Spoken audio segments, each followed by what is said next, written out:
Now, in a shocking move, Donald Trump recently fired FBI Director James Comey. Now, according to sources inside the White House, Trump had been mulling this decision for at least the last week, maybe a little bit more than a week. I'm not exactly sure if I buy that because of the way that it has actually happened, the haphazard way, the fact that they don't have a replacement, that a lot of the surrogates, as you're going to see, and a lot of the people in the White House advisors had no idea that this was going to happen. So that's very interesting. It seems like this was very, very random, and people had no idea what this was going to happen. And as far as the optics go, this looks absolutely terrible.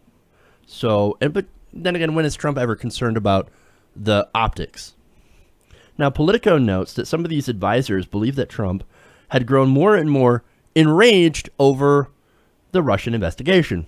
Now, he did this likely because he was becoming desperate to change the narrative away from Russia. Now, Politico writes, frustrated by his inability to control the mushrooming narrative around Russia, he repeatedly asked aides why the Russian investigation wouldn't disappear and demanded they speak out for him. He would sometimes scream at television clips about the probe, according to one advisor. When you are screaming at the television, you are bothered. I'd never pegged Trump as a TV screamer, but then again, I guess it makes sense. He screams at everything else.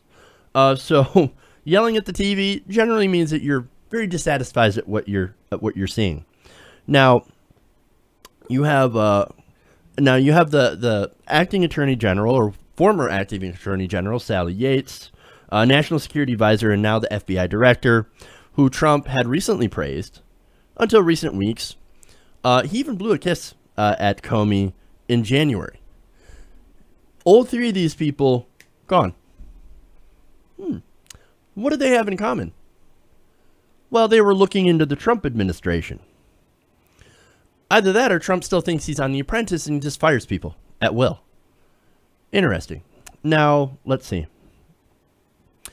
But I want to show you how they, or tell you how they fired Comey, how he found out, because this is fun. Now, he was speaking to his aides, right?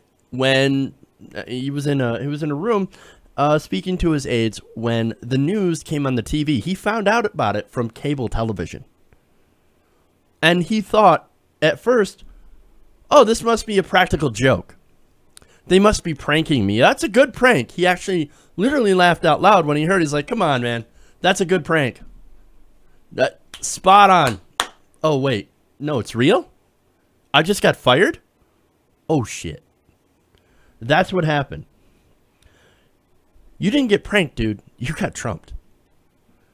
Now, according to these officials behind the scenes, this startled all but the uppermost ring of White House advisors, who said the grumbling about Comey hadn't dominated their own morning senior staff meetings. Other top officials learned just before it happened and were unaware that Trump was even considering firing Comey. So that's why it makes me think that this is the more of a random decision. That this is one of those things like, you know what? I'm unhappy with Comey. Get him out of here. You're fired. That's why I also don't buy the narrative that he's been mulling over it for a couple of, or maybe he was thinking about it for a couple of weeks, but not really openly. One of those just like, you know what? I was thinking about it. Yeah, I'm going to do it. I'm going to pull the trigger. I'm going to get rid of this Comey guy. Because, boy, well, check out the reason, right? So the reason that they're stating that they fired this guy is, and this is the official White House line. I'll get into what it really was. The official White House line is that, well, we were unhappy with the way he handled the email investigation to Hillary Clinton. We thought it was that they were too harsh on Hillary Clinton. Wait a minute. Well, that's weird. Well, let me tell you the real reason, though. Trump had grown angry with the Russia investigation, particularly Comey admitting in front of the Senate the FBI was investigating his campaign, and that the FBI director wouldn't support his claims that President Obama had tapped his phone in Trump Tower. Oh, okay, so you had no factual basis for that. Now, the fallout seemed to take the White House by surprise. Trump made a round of calls around 5 p.m. asking for support from senators. White House officials believed it would be a win-win because Republicans and Democrats alike have had problems with the FBI director. One person briefed on the deliberations said. But it didn't turn out to be a win-win. It actually turned out to be a big loss because of the timing. And that timing, very suspicious because he was in the middle of investigating ties to Russia. Now, look, on Russia, you know me. I don't believe that the Russians hacked in the election. There's no evidence of that. Now, I do believe that they did propaganda, which, by the way, if you're against meddling in elections by doing propaganda or coming out on one side versus the other, well, you might want to get bad at Barack Obama, who did the same thing. He came out in favor of Emmanuel Macron in the French election. So, look, if you're going to be mad at one, you got to be mad at the other, as long as you're, at least then you'll be consistent. Now, I do, however, believe that there were financial ties between Trump and Russia that I think could possibly influence his policies toward Russia. And that would be, in my opinion, a conflict of interest and something that needs to be looked into by an independent commission. We look into that and use a nonpartisan independent commission. You look into that and see those ties and see whether or not they would have a conflict of interest. Now, so instead of this being a win-win, like the White House thought, it turned out being a very big loss, big league. Now, by Tuesday evening, Politico continues, the president was watching the coverage of his decision and frustrated that no one was on TV defending him. A White House official said he wanted surrogates out there beating the drum. Instead, advisors were attacking each other for not realizing the gravity of the situation as events blew up. How are you not defending your position for 3 solid hours on TV? The White House aide had said. 2 White House officials said there were little communication strategy in handling the firing.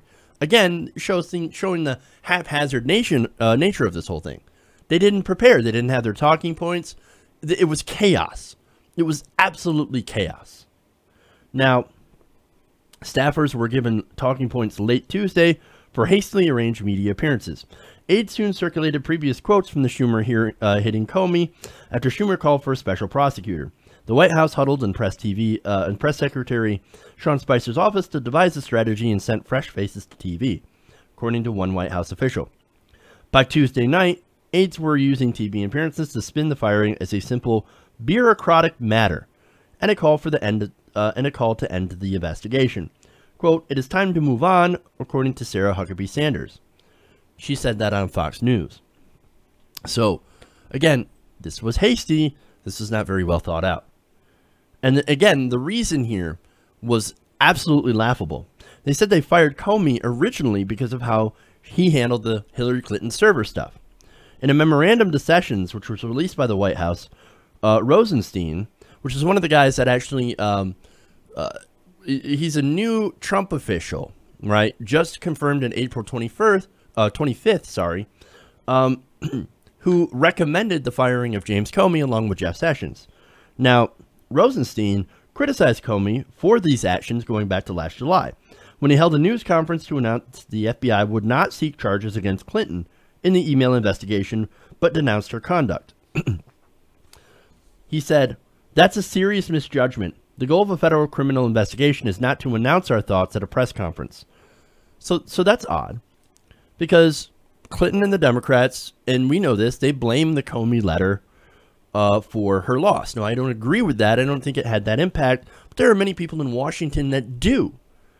So this whole situation, it looks pretty fishy, because what the argument you had coming out of the White House is that we fired Comey because, well, what he did is that he helped us win by doing that by doing that conference, which was totally inappropriate and very, very unfair to Hillary Clinton.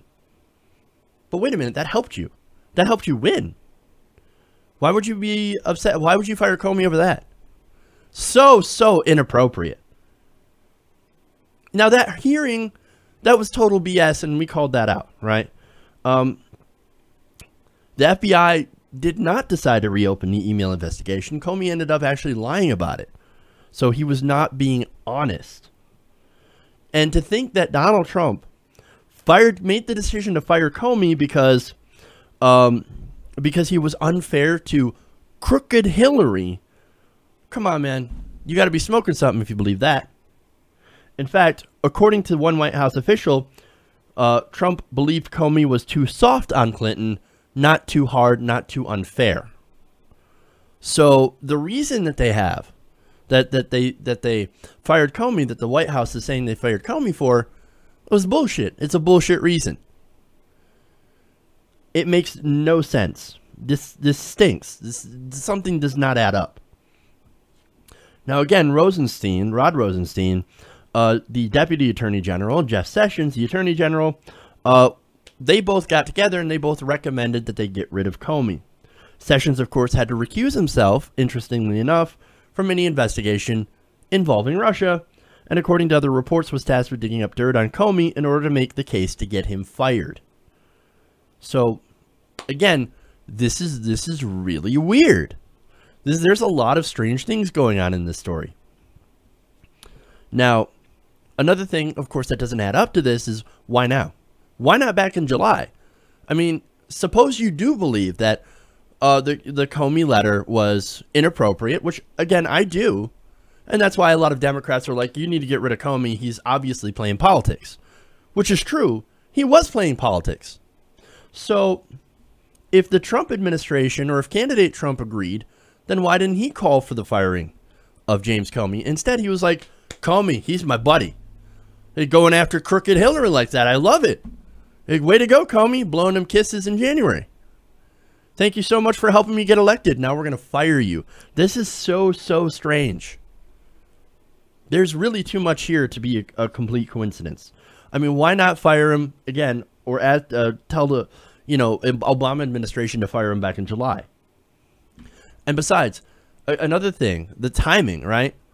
Well, if he'd been planning this for over a week, why didn't they even have a replacement up?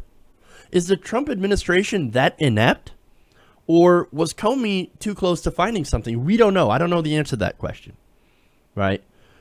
And look, there's new information. It's a very, very new report coming out that said that just days before he was fired, FBI Director Comey asked for money or resources into his investigation into Donald Trump's ties to Russia.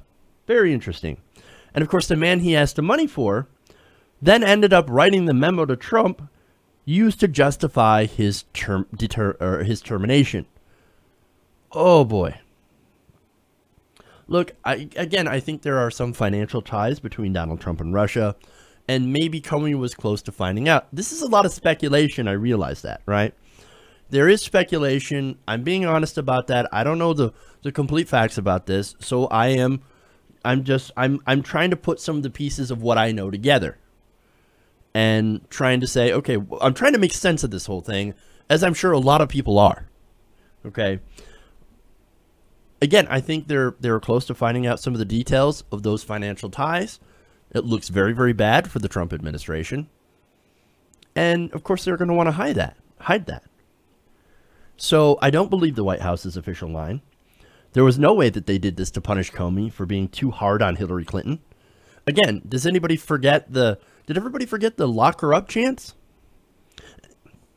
And if there isn't a conspiracy here, if there is no there, well, then it sure does look like one by their actions.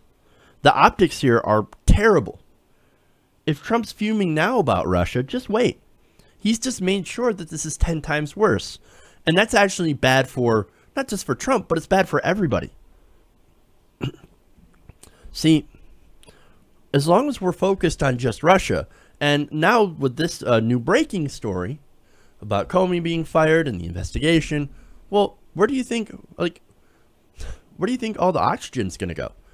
It's going to go out of the room. It's going to go into this Russian thing, which means we're going to end up ignoring a lot of stories that actually do need to be told, right?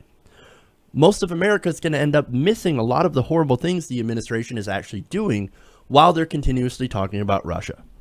And not that I don't think it shouldn't be looked into. I believe it does need to be talked about, and I believe we should look into this by an independent commission. But at the same time, don't ignore the other stories. And unfortunately, I think that's what the mainstream corporate media has been doing and is going to be doing even more. So that's not good. I mean, again, this administration already has been destroying climate regulations. They're planning on giving giant tax cuts to rich people, screwing over workers, screwing over consumers, rolling back LGBT protections, free speech rights. All of those things now are going to be overshadowed by the Russian investigation. This is an albatross around the neck of Trump, but it's also a giant cloud concealing what the administration is doing behind the scenes. So I believe the news media should cover Russia a little bit, but also should cover everything else. And with this firing, I'm afraid that this is not going to happen. If anything, this Russia thing is going to get worse. Okay? We're going to get more Russia coverage, more Trump getting angry and talking and tweeting about Russia. And that means more cover for his administration to continue looting and dismantling the American government. So nobody wins here. Nobody wins. Hey everybody, thanks for watching this video. If you want to see more like this, please hit the subscribe button below. And if you want to support truly independent progressive media, please consider becoming a patron at patreon.com/TYTNation.